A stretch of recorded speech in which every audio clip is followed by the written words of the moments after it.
Manejé 6 horas para agradecerle a mi exnovia por haberme dejado, y cuando descubrí por qué lo hizo realmente, deseé nunca haber ido. 3 años después de que Ana desapareció de mi vida, así, de la nada, me mandó un mensaje. Sé que mereces respuestas. Si quieres saber por qué me fui realmente, ven a esta dirección el sábado a las 3 p.m. Te lo explicaré todo. Mandó una ubicación. Durante 3 años me había reconstruido. Terapia. Un nuevo trabajo. Mejores hábitos. Una parte de mí quería ignorar el mensaje, pero necesitaba cerrar ese ciclo. Necesitaba entender por qué alguien que me amaba pudo simplemente esfumarse. Le respondí, ahí estaré. El sábado por la mañana me subí a mi coche y empecé a manejar, ensayando todo lo que le diría. El viaje de 6 horas me dio demasiado tiempo para pensar. Ana no era el tipo de persona que ghosteaba por a la gente. En los 2 años que estuvimos juntos, fue la persona más comunicativa que jamás había conocido. Me dejaba notitas en el espejo, me mandaba mensajes con pensamientos aleatorios durante el día, me llamaba solo para escuchar mi voz. Cuando su abuela murió, habló de cada sentimiento durante horas. Cuando peleábamos, nunca se iba sin que lo resolviéramos. Por eso su desaparición se sintió tan mal. Un miércoles, todo era normal. Habíamos hecho planes para el fin de semana, hablamos de conocer a nuestras familias en Navidad. El jueves por la mañana me desperté con un solo texto. Ya no puedo seguir con esto. Por favor, no me contactes. Y luego, nada. Bloqueado de todo. Cuando fui a su departamento, su porrumie por compañera de depa me dijo que se había mudado esa misma noche. En su trabajo dijeron que había renunciado. Se borró de mi vida en menos de 17 horas. Durante meses me volví loco tratando de entender. ¿Me perdí de algo? ¿Había alguien más? Sus amigas no querían hablar conmigo. Su hermana me colgó cuando llamé. Eventualmente tuve que aceptar que nunca lo sabría, pero en el fondo, nunca lo acepté. En las noches, repasaba nuestra última conversación, buscando pistas. No había ninguna. Ella había estado feliz, haciendo bromas sobre mi pésima sazón, planeando nuestro viaje de senderismo del fin de semana. No había ninguna señal. La terapia me ayudó a seguir adelante, pero no respondió la pregunta que me atormentaba. ¿Por qué alguien que comunicaba todo, de repente no comunicó nada? Ahora finalmente tendría mi respuesta. Le agradecería por el crecimiento que vino de ese dolor. Le diría que ya la había superado y me iría con mi cierre de ciclo. Abrí el GPS para checar la hora de llegada. Fue entonces cuando vi bien la dirección por primera vez. Un hospital. Sentí un frío que me heló la sangre. El GPS me dirigió a la entrada principal. Me estacioné en el área de visitantes, con las manos temblando. ¿Por qué un hospital? ¿Estaba enferma? ¿Había estado enferma hace 3 años? Entré por las puertas automáticas al lobby estéril, siguiendo las señales hasta que llegué al ala de urgencias. Mi celular vibró. Un texto de Ana. Cuarto 164. Estoy aquí. Encontré el cuarto 164 al final de un pasillo silencioso. Por la ventanilla, vi a Ana sentada en una silla junto a una cama de hospital. Se veía diferente, más delgada, cansada, más vieja de lo que 3 años deberían haberla hecho ver. Me vio y salió al pasillo, cerrando la puerta detrás de ella. Gracias por venir, dijo. Su voz era apenas un susurro. Ana, ¿qué está pasando? ¿Por qué estamos? Es mi mamá, dijo, señalando hacia el cuarto. Hace 3 años, un tipo empezó a seguirme. Al principio, pensé que estaba paranoica. Luego empezó a dejar notas en mi coche. Fotos de nosotros juntos. Tú y yo. Con tu cara tachada. Amenazas sobre lo que haría si no te dejaba. Sentí un hueco en el pecho. ¿Por qué no me dijiste? Pudimos haber ido a la policía. Fui a la policía. Dijeron que sin amenazas directas contra mi vida, no había mucho que pudieran hacer. Así que me fui para protegerte. Pensé que si desaparecía, te dejaría en paz. Su voz se quebró. Hace 7 semanas se metió a la casa de mi mamá. La dejó en coma. Despertó ayer, pero los doctores dicen que nunca se recuperará por completo. Ana, no te traje aquí para que me agradecieras. Te traje porque la policía por fin lo identificó. Quería que viera su nombre antes de presentar los cargos. Sacó el reporte policial y lo abrió en la última página. Se me heló la sangre. El nombre que me miraba fijamente. Beto ***, mi porrumie. El tipo que se había mudado conmigo hacía 2 años después de responder a mi anuncio en internet. El tipo que me hacía café todas las mañanas y sabía todo mi horario. Las manos de Ana temblaban. ¿Lo conoces? No podía respirar. Vive conmigo. Se me durmieron las manos. El reporte policial temblaba tanto que casi lo tiro. Beto me hace café todas las mañanas. Beto sabe exactamente cuándo me voy al trabajo, cuándo llego a casa, cuándo estoy durmiendo en mi cuarto, a unos 6 metros del suyo. Le di a un acosador acceso total a mi vida entera durante 2 años. Ana me agarró del brazo para que no me cayera, porque mis rodillas empezaron a fallar. Ella estaba llorando ahora. Lágrimas corrían por su cara, diciendo que lo sentía mucho, una y otra vez. Pensó que dejándome me mantendría a salvo. Pensó que si simplemente desaparecía, Beto me dejaría en paz y seguiría con su vida. Pero en lugar de eso, su acosador me encontró de todos modos. Respondió a mi estúpido anuncio en internet. Se mudó a mi departamento. Ha estado durmiendo en el cuarto junto al mío, comiendo conmigo, observándome, aprendiendo todo sobre mi horario, mis hábitos y mi vida. Saqué mi teléfono con manos temblorosas y empecé a marcar el 911. Ana me agarró la muñeca y me detuvo. Dijo que no podíamos llamar a la policía todavía, porque Beto no sabía que ella me había contactado. Beto no sabía que la policía lo había identificado. Si se daba cuenta de que sabíamos quién era, podría huir antes de que pudieran arrestarlo. O peor, podría hacer una locura y lastimar a alguien. Teníamos que esperar al detective con el que ella había estado trabajando. Ya venía en camino al hospital. Quería gritar. Quería subirme a mi coche y manejar lo más lejos posible. Pero me quedé ahí parado en ese pasillo, tratando de respirar, tratando de no vomitar. El detective Morales llegó 30 minutos después. Era un tipo de mediana edad, con ojos cansados y canas. Me dio la mano y dijo que sentía que tuviera que enterarme de esta manera. Explicó que llevaban semanas armando un caso contra Beto. Necesitaban suficiente evidencia sólida para asegurarse de que los cargos se mantuvieran en la corte. No podían arriesgarse a que saliera por algún tecnicismo. El detective me dijo que Beto había estado siguiendo a Ana por 4 años en total. El acoso comenzó 1 año antes de que ella me dejara. Al principio, solo aparecía en lugares donde ella estaba. Luego empeoró con las notas y las fotos. Cuando Ana me porgosteó y desapareció, Beto pareció detenerse por un tiempo, pero en realidad no se detuvo. Solo cambió su enfoque hacia mí después de que perdió el rastro de Ana. Me sentí asqueado. Beto probablemente vio mi anuncio buscando por Rumiepor y supo exactamente quién era yo. Respondió a propósito.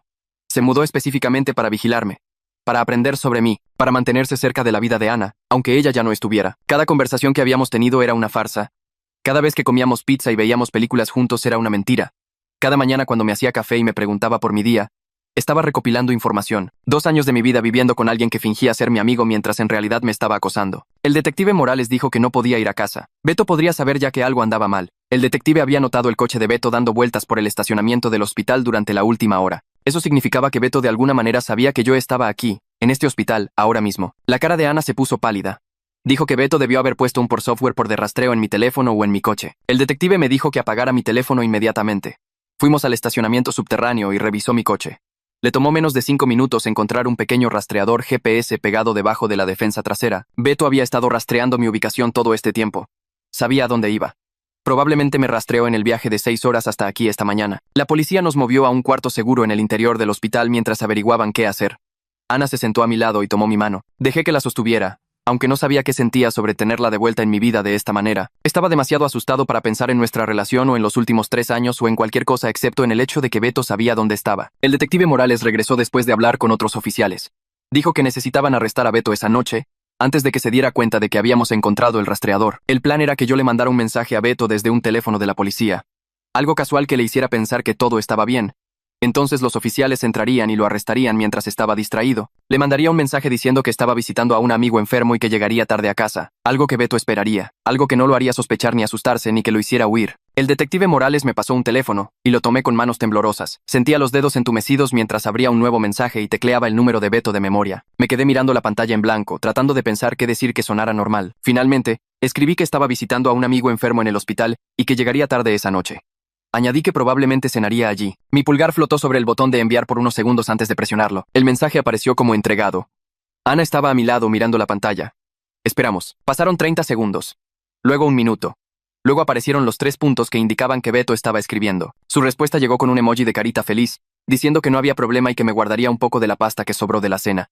Añadió otro mensaje preguntando si mi amigo estaba bien y si necesitaba algo. El tono casual y amigable hizo que se me revolviera el estómago. Este era el mismo tipo que me hacía café todas las mañanas. El mismo tipo que me preguntaba por mi día, se reía de mis chistes y compartía los gastos del súper conmigo. El detective Morales tomó el teléfono de vuelta y asintió. Dijo que eso era perfecto y que Beto no sospechaba nada. Ahora solo teníamos que esperar a que el equipo de arresto entrara. Salió del cuarto para coordinarse con los oficiales que iban a mi departamento. Ana se sentó en una de las sillas de plástico y puso la cabeza entre sus manos. Yo me quedé de pie porque no confiaba en que mis piernas me sostuvieran si intentaba sentarme. Mi mente seguía volviendo a todas las mañanas en que Beto me hizo café. Todas las veces que preguntó a dónde iba o a qué hora llegaría a casa. Cada pregunta que yo creí que era interés amistoso, era en realidad él rastreando mis movimientos. Cada conversación donde mencioné planes o personas, era él recopilando información. 2 años viviendo con alguien que estuvo fingiendo todo el tiempo. Pasaron 2 horas eternas en ese cuarto seguro. El detective Morales volvió 2 veces para actualizarnos, pero no había nada que reportar todavía. El equipo de arresto estaba en posición, esperando el momento adecuado para entrar. Ana intentó hablar conmigo un par de veces, pero no podía concentrarme en nada de lo que decía. Mi cerebro se sentía atascado en la imagen de Beto en nuestro departamento ahora mismo, probablemente haciendo la cena y pensando que todo era normal. Finalmente, el teléfono de Morales sonó. Contestó y escuchó por unos 30 segundos. Su expresión no cambió, pero asintió un par de veces. Cuando colgó, nos dijo que Beto había sido arrestado. Lo atraparon en mi recámara, revisando los cajones de mi escritorio. Encontraron toda una colección de fotos escondidas en su closet. Algunas eran fotos mías, dentro de nuestro departamento. Algunas fueron tomadas mientras yo dormía. Tuve que agarrarme del respaldo de una silla para mantenerme en pie. Sentí que el cuarto se inclinaba. Ana hizo un sonido como si le hubieran dado un puñetazo. El detective Morales siguió hablando con su voz calmada y profesional, explicando que estaban procesando la escena y recolectando evidencia. Encontraron cuadernos también, con información detallada sobre mi horario y mis hábitos. Todo fue fotografiado y catalogado para el caso. Me sentí físicamente enfermo al oír lo de las fotos mías durmiendo. Eso significaba que Beto entraba a mi cuarto mientras yo estaba inconsciente y vulnerable, y me tomaba fotos. ¿Cuántas veces lo había hecho? ¿Cuántas noches estuve dormido pensando que estaba a salvo en mi propia casa, mientras él estaba parado junto a mí con una cámara? Ana me agarró la mano y la apretó fuerte. Seguía diciendo que lo sentía mucho, una y otra vez. Dijo que todo esto era su culpa. No podía procesar si la culpaba o no. Todo se sentía demasiado grande y abrumador como para pensar en culpas. Solo seguía viendo la sonrisa amigable de Beto en mi cabeza y sintiéndome asqueado de que todo hubiera sido falso. Cada interacción durante 2 años había sido una mentira. No era mi porrumie por ni mi amigo. Era un acosador que se mudó a mi casa a propósito para vigilarme y controlar mi vida. El detective seguía hablando, pero no podía enfocarme en sus palabras. Mi cerebro se sentía lleno de estática. Morales dijo que tendría que ir a la estación de policía mañana para dar una declaración formal. También tendría que identificar mis pertenencias que Beto tenía en su posesión para probar que eran mías. Pero por esta noche, me pondrían en un hotel bajo protección policial. Necesitaban asegurarse de que Beto no pudiera pagar la fianza y venir por mí. Solo asentí. No sabía qué más hacer. Ana preguntó si podía quedarse conmigo porque tenía miedo de que Beto de alguna manera saliera y viniera por ambos. El detective Morales la miró por un segundo y luego aceptó que era más seguro si nos quedábamos juntos. Dijo que asignaría a un oficial para protegernos y que el oficial se quedaría afuera de nuestro cuarto de hotel. Lo seguimos fuera del hospital por una salida trasera. Había una patrulla sin insignias esperándonos. El viaje al hotel tomó unos 20 minutos. Ni Ana ni yo dijimos nada en todo el camino. El oficial que manejaba no intentó sacar plática. Llegamos a un hotel cerca de la autopista. El detective Morales nos acompañó adentro y nos registró bajo nombres falsos. Me dio la llave del cuarto y dijo que el oficial de protección llegaría en 1 hora. Nos dijo que no saliéramos del cuarto y que lo llamáramos de inmediato si algo se sentía mal. El cuarto de hotel era genérico y simple, con 2 camas y un baño pequeño. Ana y yo entramos y nos quedamos parados ahí por un minuto. Era la primera vez que estábamos solos en 3 años. El silencio se sentía pesado e incómodo. Había tanto que decir, pero no sabía por dónde empezar. Ana se sentó en una de las camas. Yo me senté en la otra. Ambos nos quedamos mirando la alfombra fea. Finalmente ella preguntó en voz baja si la odiaba por haberse ido de la manera en que lo hizo. La miré. Se veía exhausta y asustada, y más pequeña de lo que recordaba. Le dije honestamente que no sabía lo que sentía. Una parte de mí entendía que estaba tratando de protegerme, pero otra parte estaba enojada porque no confió en mí lo suficiente para decirme la verdad. Pudimos haber enfrentado esto juntos. En lugar de eso, sacrificó 3 años de nuestras vidas y la seguridad de su madre. Dije que necesitaba tiempo para procesar todo, porque ahora mismo estaba demasiado abrumado para saber qué sentía sobre cualquier cosa. Ana empezó a llorar, no un llanto fuerte y dramático, sino lágrimas silenciosas corriendo por su cara. Dijo que había pensado lo mismo 1000 veces en los últimos 3 años. Explicó que cuando fue a la policía en ese entonces, le dijeron que los acosadores a menudo se vuelven más peligrosos cuando los confrontan. Dijeron que involucrarme podría ponerme en mayor riesgo. Estaba aterrorizada de que Beto me lastimara si me decía lo que estaba pasando, así que pensó que cortar por lo sano y desaparecer por completo era la única forma de mantenerme a salvo. Pensó que si simplemente se esfumaba de mi vida, Beto perdería interés y seguiría adelante. Nunca imaginó que él me encontraría de todos modos. Nunca pensó que me rastrearía y se mudaría a mi departamento. Su voz se quebró cuando habló de su madre. Dijo que había sido tan cuidadosa durante 3 años, mudándose y cambiando de trabajo y mirando sobre su hombro constantemente. Pero Beto aún así encontró a su mamá. Aún así lastimó a su mamá. Y ahora su mamá nunca se recuperaría por completo. No supe qué decir a eso, así que solo me quedé sentado. Hablamos casi toda la noche. Ana me contó todo lo que pasó después de que se fue. Se mudó 4 veces en 3 años. Cambió de trabajo 2 veces. Vivió con un miedo constante, siempre atenta a Beto, siempre preguntándose si la encontraría. No podía hacer amigos de verdad porque tenía demasiado miedo de dejar que alguien se acercara. No podía salir con nadie porque no quería poner a nadie más en peligro. Básicamente puso toda su vida en pausa, tratando de mantenerse a salvo. Mientras tanto, Beto había estado en mi departamento todo el tiempo. Había estado viviendo a 6 metros de mi recámara fingiendo ser un tipo normal, fingiendo ser mi amigo, solo esperando su oportunidad, esperando encontrar a Ana de nuevo, o esperando para hacerme algo a mí. Le conté a Ana sobre los últimos 2 años viviendo con él, lo normal que parecía todo, cómo siempre era amigable y servicial, cómo nunca hizo nada que pareciera raro o incorrecto. Ella dijo que eso era lo que lo hacía tan aterrador. Beto era bueno fingiendo, bueno para mezclarse, bueno para hacer que la gente confiara en él. Por eso la policía no pudo hacer nada hace 3 años. Nunca hizo amenazas directas. Nunca hizo nada obviamente ilegal hasta que atacó a su mamá. Era demasiado listo para que lo atraparan. A la mañana siguiente, el detective Morales nos recogió y nos llevó a la estación de policía. Me llevó a una sala de interrogatorios y me hizo sentar en una mesa. Una cámara en la esquina grababa todo. Me pidió que describiera los últimos 2 años viviendo con Beto con el mayor detalle que pudiera recordar. Empecé a hablar sobre cómo Beto respondió a mi anuncio en internet buscando por Rumi, cómo sus referencias parecían estar en orden y parecía normal y amigable, cómo se mudó y desarrollamos lo que yo pensé que era una amistad real. Describí todas las veces que hizo preguntas sobre mi día, sobre mi trabajo, sobre mis relaciones, sobre mi pasado, sobre mis planes. Todo lo que yo pensé que era solo interés de un por Rumi y por amigable era en realidad él vigilándome, aprendiendo todo sobre mí. El detective Morales tomó notas mientras yo hablaba. A veces hacía preguntas de seguimiento sobre fechas o eventos específicos. Toda la declaración tomó casi 3 horas. Al final, tenía la garganta seca y me sentía exhausto. Morales dijo que lo hice genial y que esta declaración sería crucial para el caso de la fiscalía. Dijo que Beto no saldría de la cárcel en mucho tiempo. Morales me llevó a otro cuarto donde había cajas de evidencia sobre una mesa larga. Sacó el primer cuaderno y lo abrió. Mi nombre aparecía en la parte superior de cada página. Horas. Lugares a los que fui. Personas con las que hablé. ¿Qué ropa usaba? ¿Qué desayunaba? 2 años de mi vida documentados en la letra de Beto como si yo fuera una especie de proyecto de ciencias. Me temblaban las manos mientras pasaba las páginas. Lo sabía todo. Cuando me iba al trabajo. Cuando volvía a casa. Cuando iba al gimnasio. Cuando tenía visitas. El nivel de detalle hizo que se me revolviera el estómago. El detective Morales abrió otro cuaderno. Este tenía el nombre de Ana. Fotos de ella de hace 3 años estaban pegadas en las páginas. Alguien le había tachado los ojos en cada foto. Escritas sobre las fotos había palabras que no podía leer sin sentirme enfermo. Amenazas sobre lo que quería hacerle. Descripciones de violencia que me hicieron entender por qué huyó. Tuve que salir del cuarto. Llegué al baño del pasillo y vomité. Cuando regresé, el detective Morales tenía más que mostrarme. Fotos mías durmiendo, docenas de ellas. Beto había estado en mi cuarto mientras yo dormía y había tomado fotos. Algunas me mostraban solo en ropa interior. Otras me capturaban en posiciones vulnerables. Me sentí violado de una manera que no podía expresar con palabras. El detective me mostró capturas de pantalla impresas de mis redes sociales. Beto había estado rastreando a todas las personas con las que interactuaba en línea. Tenía notas sobre mis amigos, mis compañeros de trabajo, incluso gente que apenas conocía. Había mapeado toda mi red social como si estuviera planeando algo. Tuve que salir del cuarto de nuevo. Esta vez solo me quedé en el pasillo tratando de respirar. Ana me encontró allí y puso su mano en mi hombro. Pero no podía mirarla. Me sentía demasiado expuesto. Demasiado vulnerable, sabiendo que Beto había documentado todo sobre mí. Un hombre con un traje caro llegó 1 hora después. Se presentó como el abogado de Beto y pidió hablar con el detective Morales en privado. Escuché voces alteradas a través de la puerta. Cuando salieron, el abogado intentó hablar conmigo. Sugirió que todo esto era un gran malentendido. Afirmó que Beto era solo un porrumie por preocupado que mantenía horarios detallados de la casa. Dijo que los cuadernos eran la forma de Beto de ser organizado y servicial. Intentó justificar las fotos diciendo que Beto estaba preocupado por mi seguridad y documentaba mis rutinas para asegurarse de que estaba bien. Las palabras del abogado me hicieron enojar de una manera que no había sentido antes. El detective Morales lo interrumpió y señaló la evidencia. Las fotos de Ana con amenazas violentas no eran horarios de la casa. Las fotos mías durmiendo no eran preocupaciones de seguridad. El rastreador GPS debajo de mi coche no era ser servicial. La evidencia era abrumadora y el abogado lo sabía. Se fue rápidamente después de eso, probablemente dándose cuenta de que tenía un caso perdido. Una mujer con traje sastre llegó después. Se presentó como la fiscal asignada al caso de Beto.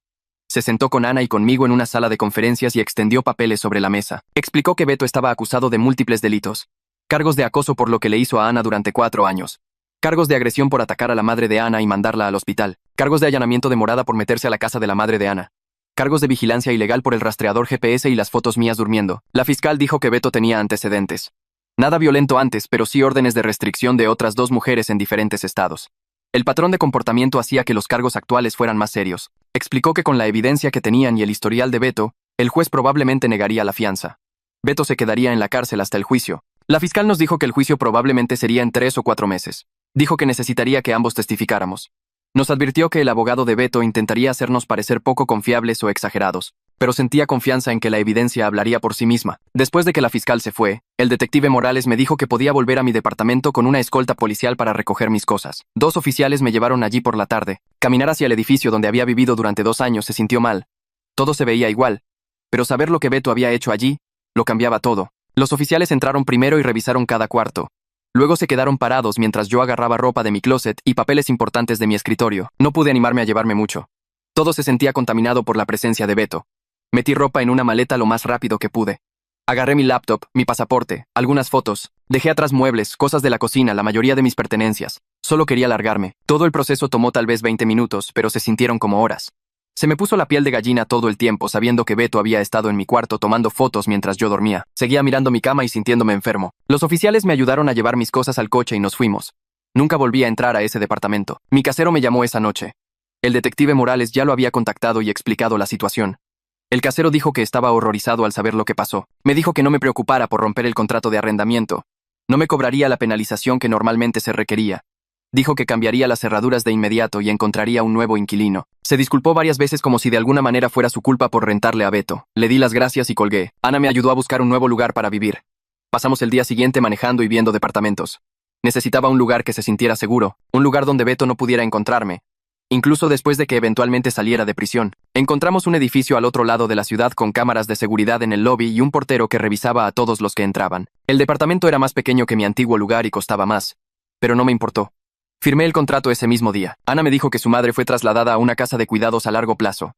El hospital dijo que su madre estaba lo suficientemente estable como para irse, pero que necesitaría atención constante. El daño cerebral por el ataque de Beto significaba que ya no podía vivir de forma independiente. Ana planeaba quedarse en la zona para estar cerca de su madre y para testificar en el juicio de Beto. Durante las siguientes semanas, Ana y yo pasamos mucho tiempo juntos. Íbamos por un café y hablábamos de lo que pasó. Salíamos a caminar e intentábamos procesar todo. Se sentía extraño estar cerca de ella de nuevo. Era familiar, pero también como una persona completamente diferente a la que conocí hace 3 años. Ambos estábamos lidiando con el trauma e intentando apoyarnos mutuamente. A veces nos sentábamos en silencio porque había demasiado que decir. Otras veces hablábamos durante horas de todo y de nada. Estábamos volviendo a conocernos, pero como personas diferentes, moldeadas por el dolor y la supervivencia. Empecé a ir a terapia de nuevo. Mi antiguo terapeuta me recomendó a alguien que se especializaba en víctimas de acoso y violaciones de la privacidad. La nueva terapeuta me ayudó a entender que lo que hizo Beto no fue mi culpa. Explicó que los depredadores como Beto son hábiles en la manipulación, saben cómo parecer normales y confiables. Estudian a sus objetivos y aprenden exactamente cómo mezclarse en sus vidas. Dijo que no podría haberlo sabido porque Beto era bueno ocultando quién era realmente. Las sesiones de terapia ayudaron, pero todavía me sentía violado cada vez que pensaba en esos cuadernos y fotos. Ana visitaba a su madre todos los días en la casa de cuidados. A veces yo iba con ella. Su madre tenía días buenos y días malos. Algunos días reconocía a Ana y podía mantener una conversación. Otros días no sabía dónde estaba o quién era Ana. El daño cerebral afectó su memoria y función cognitiva de maneras que nunca sanarían por completo. Ver a Ana lidiar con ese duelo fue difícil. Se sentaba junto a la cama de su madre y le hablaba incluso cuando su madre no respondía. Le contaba historias de su vida juntas y le mostraba fotos en su teléfono. A veces su madre sonreía o apretaba la mano de Ana. Otras veces solo miraba fijamente a la pared. Ana nunca se quejó ni se frustró. Simplemente seguía yendo todos los días. El detective Morales me llamó 6 semanas después del arresto de Beto. Dijo que Beto había intentado contactarme a través de un tercero. Alguien que Beto conocía había llamado a mi antiguo número de teléfono y había dejado un mensaje pidiéndome que hablara con Beto. El mensaje violaba la orden de restricción que la corte había emitido. Morales dijo que esto era serio. El juez revocó la fianza de Beto permanentemente.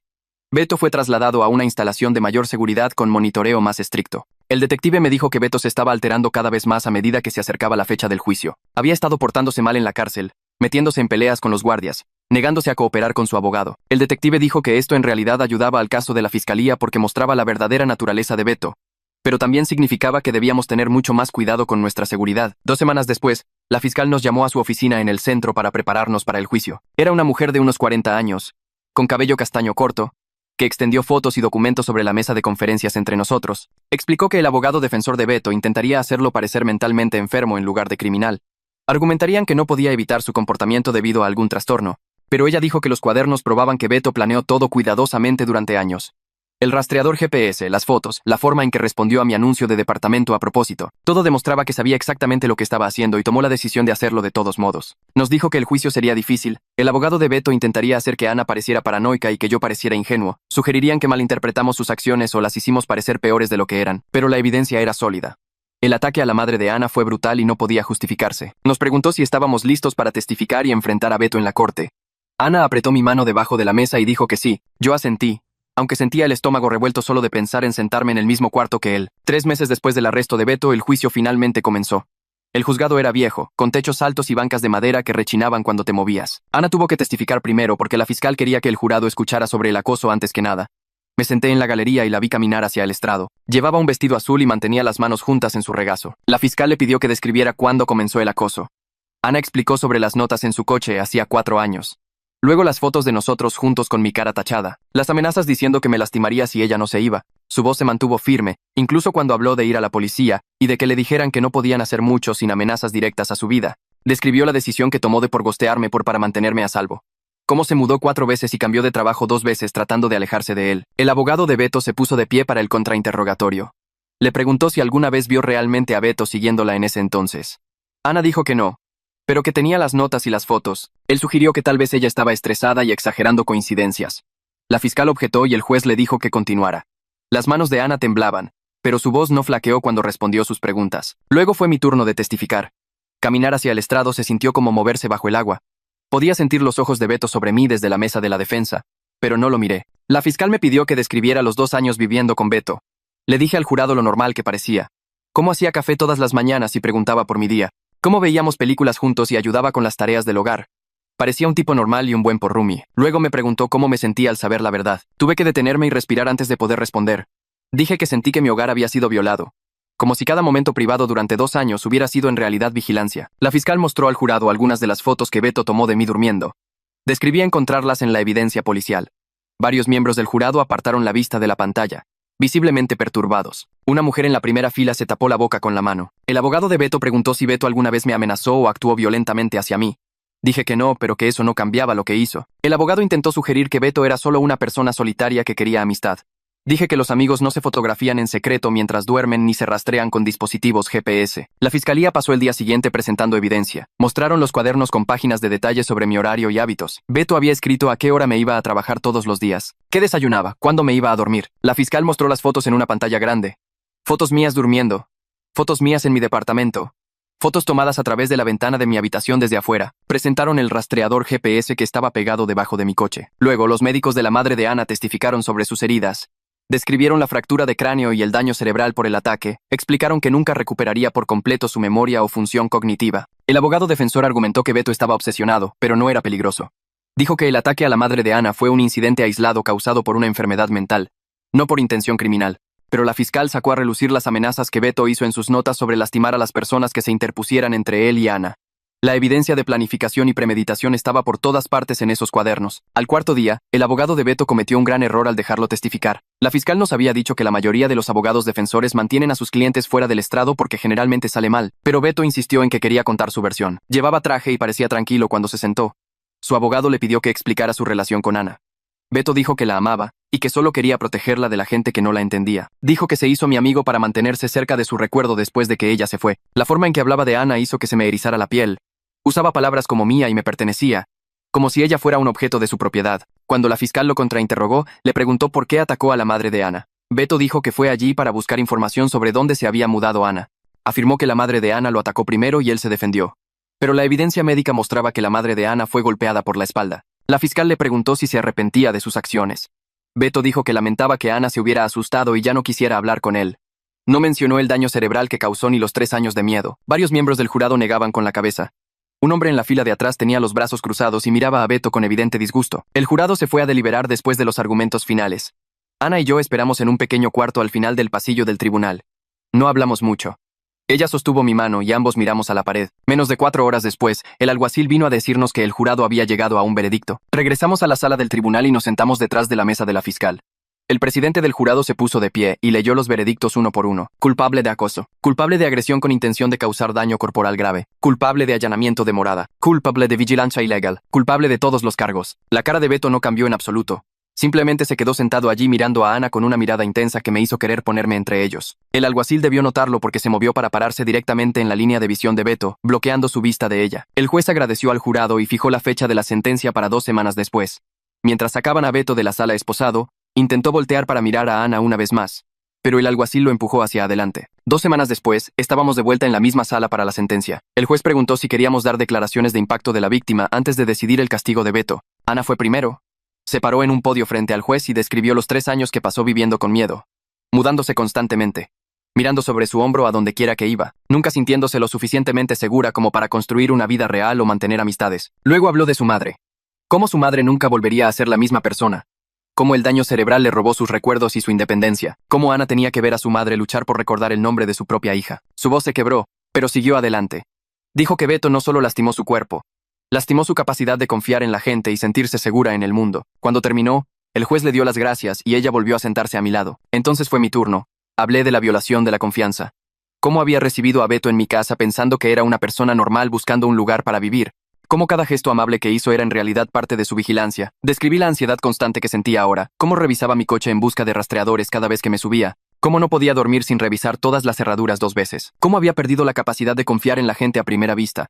porque Beto me enseñó que cualquiera podía estar escondiendo algo terrible. El juez nos escuchó a ambos sin interrumpir. Luego miró a Beto y dijo que había revisado toda la evidencia y escuchado todos los testimonios. Dijo que las acciones de Beto mostraban una clara premeditación y planificación durante varios años. El ataque a la madre de Ana causó lesiones permanentes. El comportamiento de acoso fue persistente y en aumento. Beto no mostró arrepentimiento real ni comprensión del daño que causó. El juez sentenció a Beto a 15 años de prisión, con tratamiento de salud mental obligatorio. Dijo que era una sentencia seria que reflejaba la naturaleza grave de los crímenes y el daño duradero a las víctimas. Beto sería elegible para libertad condicional después de cumplir al menos 10 años, pero solo si completaba el programa de tratamiento y mostraba un cambio genuino. El alguacil levantó a Beto para sacarlo. Beto no nos miró a ninguno de los dos esta vez.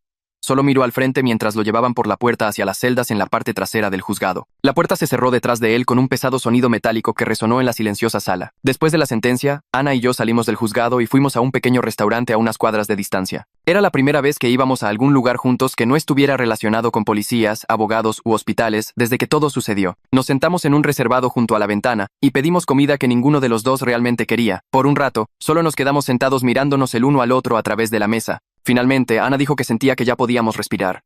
Beto estaba encerrado y no podía lastimarnos más. Estuve de acuerdo, pero una parte de mí todavía se sentía en vilo, como si estuviera esperando que algo más saliera mal. Ella extendió la mano sobre la mesa y tomó la mía. Dijo que sabía que esto no arreglaba todo lo que pasó ni borraba el trauma, pero era un punto de inflexión, un lugar donde podíamos empezar a avanzar en lugar de solo sobrevivir. Le apreté la mano, la comida llegó y comimos lentamente, hablando de cosas pequeñas que no tenían nada que ver con Beto, el acoso o los juicios. ¿Qué películas queríamos ver? Lugares que podríamos querer visitar algún día. Una conversación normal que se sentía extraña y buena al mismo tiempo. Cuando terminamos de comer nos quedamos en la mesa hablando. Ana sacó a colación la pregunta que ambos habíamos estado evitando. Me preguntó si creía que había alguna posibilidad de que reconstruyéramos lo que teníamos hace 3 años. Me quedé callado por un minuto, pensando en cómo responder honestamente. Le dije que ambos éramos personas diferentes ahora.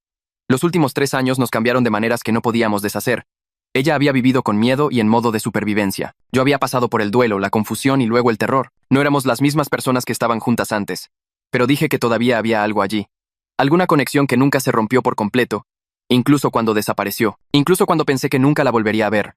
Incluso cuando descubrí la verdad sobre Beto. Ella asintió y dijo que también lo sentía. Estuvimos de acuerdo en que no podíamos simplemente retomar donde lo dejamos como si nada hubiera pasado. Pero tal vez podríamos construir algo nuevo, algo basado en quienes somos realmente ahora, en lugar de quienes solíamos ser. Tomaría tiempo, honestidad y probablemente más terapia para ambos. Pero queríamos intentarlo. Ana tomó su decisión 2 semanas después de la sentencia, cuando la casa de cuidados de su madre llamó por unos papeles.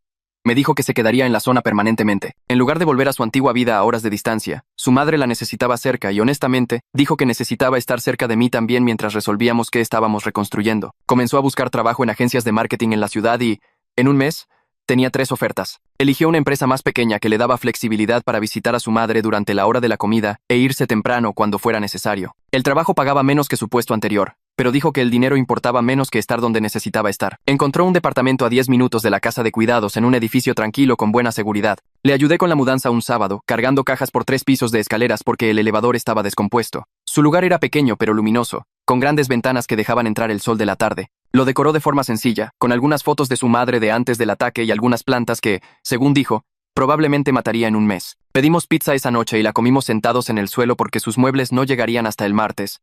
Se sintió normal y cómodo, de una manera que no esperaba. Durante los siguientes meses, nos vimos 2 o 3 veces por semana. A veces nos veíamos para tomar un café entre su trabajo y el mío. Otras veces, ella venía a mi nuevo departamento a cenar, y veíamos películas hasta que se quedaba dormida en mi sofá. No apresuramos nada físico. Algunos besos aquí y allá, pero sobre todo pasábamos tiempo juntos, reaprendiendo a estar el uno con el otro. Mis sesiones de terapia me ayudaron a superar la violación de tener a Beto en mi casa durante 2 años. Mi terapeuta me enseñó técnicas para manejar la ansiedad que venía con eso. Dejé de revisar mi coche en busca de rastreadores cada vez que me subía. Dejé de saltar cuando alguien caminaba demasiado cerca detrás de mí en la banqueta. Todavía tenía noches malas en las que me despertaba convencido de que alguien estaba en mi departamento, pero se volvieron menos frecuentes. Mi nuevo lugar se sentía seguro de una manera que mi antiguo departamento nunca se sintió. Incluso antes de saberlo de Beto, había elegido un edificio con un portero que revisaba identificaciones y cámaras de seguridad en cada pasillo. Instalé cerraduras adicionales en mi puerta y un timbre con video que enviaba alertas a mi teléfono. Compré cortinas opacas para que nadie pudiera ver el interior desde la calle. Estas medidas me ayudaron a dormir mejor por la noche, sabiendo que había tomado medidas reales para protegerme. Empecé a sentirme más consciente de mi entorno de una manera saludable, en lugar de estar paranoico. Notaba cuando alguien me seguía demasiado de cerca, o cuando un coche daba la vuelta a la manzana 2 veces. Pero no dejaba que esa conciencia controlara mi vida como el miedo había controlado la de Ana durante 3 años. 6 meses después del juicio, Ana sugirió que hiciéramos un viaje de fin de semana juntos. Había encontrado una cabaña en alquiler a 3 horas al norte, cerca de un lago donde podíamos hacer senderismo y desconectarnos de todo. Estaba nervioso por estar tan lejos de la ciudad y tan aislado, pero también sabía que necesitábamos crear nuevos recuerdos que no estuvieran conectados con juzgados y hospitales. Manejamos un viernes por la tarde con una hielera llena de comida y una bolsa de juegos de mesa que Ana insistió en que sí jugaríamos. La cabaña era pequeña y rústica, con una estufa de leña y un porche con vistas al agua. Ese fin de semana, caminamos unos 8 kilómetros, por bosques que olían a pino y lluvia. Cocinamos juntos en la pequeña cocina y jugamos cartas por la noche mientras la lumbre crepitaba. Hablamos de cosas que no tenían nada que ver con Beto, el acoso o el trauma. Ana me contó sobre un compañero de trabajo que llevaba a su perro a la oficina y cómo eso hacía más felices a todos. Le conté sobre un proyecto en el trabajo que me entusiasmaba y que podría llevar a mayores oportunidades. Nos reímos de chistes tontos, quemamos los hot cakes el sábado por la mañana y nos quedamos dormidos en el sofá viendo una película que a ninguno de los dos nos importaba. Fue sanador simplemente ser normales juntos, sin el peso de todo lo que pasó presionándonos. Ana visitaba a su madre 3 veces por semana en la casa de cuidados. Algunos días, su madre la reconocía y se sentaban juntas a ver álbumes de fotos antiguos. Otros días, su madre pensaba que Ana era su hermana que había muerto 20 años atrás, o no la reconocía en absoluto. Los médicos dijeron que esto era normal para el tipo de lesión cerebral que había sufrido. Habría días buenos y días malos, pero nunca recuperaría por completo a la persona que era antes de que Beto la atacara. Ana luchaba con el duelo de perder a su madre, aunque su madre seguía viva. Fue a un grupo de apoyo para familias de sobrevivientes de lesiones cerebrales, y eso la ayudó a aceptar la situación. Me dijo una noche que estaba agradecida de que su madre hubiera sobrevivido. Todavía tenían tiempo juntas, incluso si se veía diferente que antes. Su madre estaba estable y recibiendo excelente atención, y a veces tenía un momento de lucidez en el que apretaba la mano de Ana y decía su nombre correctamente. Esos momentos lo significaban todo. En el trabajo, yo había estado buscando un ascenso durante casi 2 años antes de que todo pasara con Beto. Mi jefa me llamó a su oficina un martes y me dijo que el puesto era mío. Dijo que mi resiliencia y fuerza a través de circunstancias difíciles demostraban un carácter real y el tipo de liderazgo que la empresa valoraba. El ascenso venía con un aumento significativo y más responsabilidad, manejando un pequeño equipo. Me sentí orgulloso de que algo positivo saliera de todo el dolor y el trauma. Demostraba que aún podía avanzar profesionalmente a pesar de todo lo demás que sucedía en mi vida personal. Ana me llevó a cenar para celebrar y brindamos con vino barato y hablamos sobre lo que haría con el dinero extra. Pocas semanas después de mi ascenso, Ana y yo tuvimos una conversación seria sobre lo que estábamos haciendo. Nos habíamos estado viendo regularmente durante casi 8 meses, pero no habíamos definido qué éramos. Me preguntó si quería hacerlo oficial y estar en una relación de nuevo. Dije que sí, pero también dije que pensaba que necesitábamos reconocer que esto era algo nuevo que estábamos construyendo. No éramos las mismas personas que salieron hace 3 años. Ambos habíamos pasado por un trauma que nos cambió. Éramos más honestos ahora sobre nuestros miedos y necesidades. Nos comunicábamos mejor porque habíamos aprendido lo que pasaba cuando no lo hacíamos. Apreciábamos la fuerza del otro de maneras que no podríamos haberlo hecho antes. Ella estuvo completamente de acuerdo. Esta era una nueva relación, construida sobre quiénes éramos realmente ahora, no sobre quiénes solíamos ser. El detective Morales me llamó un jueves por la tarde cualquiera, unos 10 meses después del arresto de Beto. Dijo que quería actualizarnos sobre el estado de Beto en prisión. Beto se estaba adaptando sin causar problemas y asistía a sus sesiones de terapia requeridas. El psicólogo de la prisión informó que estaba progresando, aunque el detective se apresuró a decir que eso no deshacía el daño que Beto causó. Morales me dijo que debíamos sentirnos orgullosos de nuestra valentía al enfrentar a Beto en la corte y ayudar a encerrarlo. Nuestro testimonio marcó una diferencia real en la duración de su sentencia. Le agradecí al detective por todo lo que había hecho y por llamar con la actualización. Ayudó a saber que Beto estaba donde pertenecía y que no saldría pronto. Un año después del arresto de Beto, Ana y yo estábamos construyendo una vida juntos que se sentía real y sólida. Nos habíamos mudado juntos 2 meses antes a un departamento más grande que se sentía nuestro, en lugar de solo mío o solo suyo. Ambos seguíamos teniendo momentos de ansiedad en los que revisábamos las cerraduras 2 veces o nos sentíamos incómodos entre multitudes. Ambos seguíamos teniendo pesadillas a veces sobre todo lo que pasó, pero estábamos sanando juntos y eso lo hacía más fácil. Habíamos aprendido que cerrar el ciclo no se trataba de finales perfectos donde todo se arreglaba y se ataba con un moño. Se trataba de elegir seguir adelante a pesar de las cicatrices, el miedo y las formas en que habíamos cambiado. Ambos nos estábamos eligiendo el uno al otro todos los días, y eligiendo la esperanza por lo que viniera después, en lugar de dejar que lo que pasó definiera el resto de nuestras vidas.